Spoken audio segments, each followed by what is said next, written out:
Thank you. Now, Dr. I'll hand it over to President Wood. Yeah. Thank you, Dr. Griffin. So, wanted to tell you that we've been working to give you a list of some of the potential graduation speakers, and just wanted to let you know that we tentatively, and we're going to talk to her soon, lined up Christy Savacool from AON. We're going to have a conference call with her in 2 weeks to kind of go through everything, and if it looks good, we'll make a final announcement to you on that. But that's coming along. Just wanted to let you know that. She, as I said, is the CEO of AON, so that would be great, I think. Good catch. Yeah, good catch. Last week, we had an election, and I happened to go to DC anyway and was scheduled to be there Thursday and Friday for the board meeting for the American Association of Community Colleges. And we have an array of speakers come and talk to us, and I thought I would share a couple things from that. We had Noah Brown come, and Noah Brown is the CEO of the Trustees Association, the Association of Community College Trustees, which all of you know, of course. And he spoke about some of the impacts of the election, but I just want to make the point that he said to us, it's probably more important than ever that you come to Washington in February for the trustees meeting and kind of get around and talk to the Illinois legislators and the others, the national legislators. We also listened to Terry Hartle, who is the main lobbyist really for a lot of the there's 6 higher education associations that work out of DC. AACC is one of them, ACCT is another. But Terry Hartle does a lot of the AC lobbying. And he said, for Trump, President Trump, not a lot, President-elect Trump right now, but as he comes in, he didn't speak a lot about higher education, and so there are a few things that they would expect, which is that he and his administration wouldn't be as interested in regulatory action as the previous administration was. He also mentioned there might be some change in how the loans are refinanced, and that actually might work out better, the plan that's there. He said, though, actually community colleges weren't on the agenda or spoken about in the campaign by Donald Trump. So one way to look at that is, as we talked about at the board meeting, and as the chair of the board, Dan Phelan, said, this could be a tremendous opportunity to educate about what community colleges can do, particularly in workforce training. We did a lot with the TAA grants in the last 5 or 6 years. We did a lot here with the TAA grants, and we're seeing the benefits. Something like that larger, we could have a larger impact. So the plan is to try to make that case in DC. And I think we could all be a part of that too in talking to our congressmen, of course, and senators. So I'll leave that as it were. I know in our own college here we've sent out some emails. There have been some concerns with students, and we talked about that and said this is early, but we have been trying to talk to students and listen to them. Coming back here now and leaving the election and just talking a little bit, I mentioned to you, I just want to cover a couple more things. So I mentioned to you that in January, we are going to be a part of the Great Migration here at the A Building, right? So we're all moving out somewhere. And as part of that, we're looking for 2 other boardroom spaces. We've investigated 2 so far, Derek and Karen and I.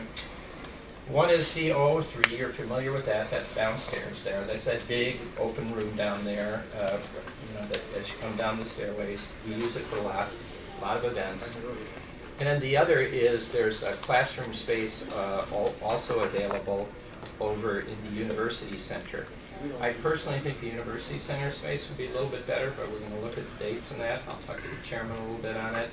I can show you pictures of those, but I think that would probably work the easiest. It would be easy to get in and out of there. I mean, it would be easy for folks to find it too, I think. Would there be an additional cost for the College of Lake County to hold the meetings at the University Center as opposed to holding them here on campus? There may be a fee attached to it. I haven't worked that out, but if there is, I'll let you know. However, right now, what we're working on, and Ken's been leading this up with the CLC, the University Center there, we've been working on different ways we can do exchanges and other things, and we're looking at ways we can do shared services with them. So might be we could wrap that into some of that too. And the reason I ask, I have noticed in the bills this month, Yes. there's tens of thousands of dollars that we're Yeah. paying to the University Center for meeting space right now, just in this bill run. So Yeah. maybe we can look at a more economical way of dealing with this. All right, can I say as an addition to that, that I'd rather use space we have here, and I don't see anything wrong with C003, unless maybe with the technology, if you can still do your presentations down there. I don't know about that. But I would use space that we have. I mean, everybody else is getting moved around. We can get moved around, Yeah. work within the Why framework that spend we money have. if we don't have to? Yeah, I mean, that's a fine space too. It's kind of a, it's a different space, but yeah, we'll look at that. So, but I don't know about the technical part of that. Yeah, we'll check that all out too. We'll check out the Yeah, technical. that- We use it for our administrative meetings. So, you can do, that could probably work out better than here actually for the technical meetings. Both rooms of it. And Dr. Weber, Yeah. can I ask, are we renting a lot of classrooms because the science building isn't done yet? Not because of the science building. Yeah. Okay. More because of the move, actually. Move? Yeah, we've moved a lot of folks around, and now when we do this A building move in January, we're really going to be pushing the envelope. Yeah. So, And, folks have been really good. Yeah. I mean, we're teaching classes in the horticulture building, we're teaching classes in the automotive lab. I mean, and folks have been very good. Excellent, good. Very pleased. I know it's not easy. Yeah. yeah. Well, the Great Migration, most of it should be over just about everything this time next year, right? Nothing but. So, all right. And as you've all seen, everything's turned out beautifully so far. I just wanted to tell you and put in a plug from the for the hospitality and culinary management that they have an event coming up, and I will put that in your next update. But it's on Friday, November 18th. I'll get you the information. All right. That's all the points I wanted to make. I'm going to turn this over to. That last one, that's Friday. Dr. Weber, can I ask Yeah. some questions Yeah, on sure. the Lakeshore building? Sure. Where are we at, Ken? Where finances? Do we need help with that? Can you give us an update? Bottom line, thanks to the board, September vote, we were able to restart the project. We executed the intergovernmental affairs agreement with the Capital Development Board.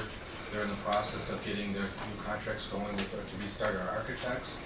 And we'll be doing our best to quickly finish that building design phase that you know before the meeting's about 50% complete.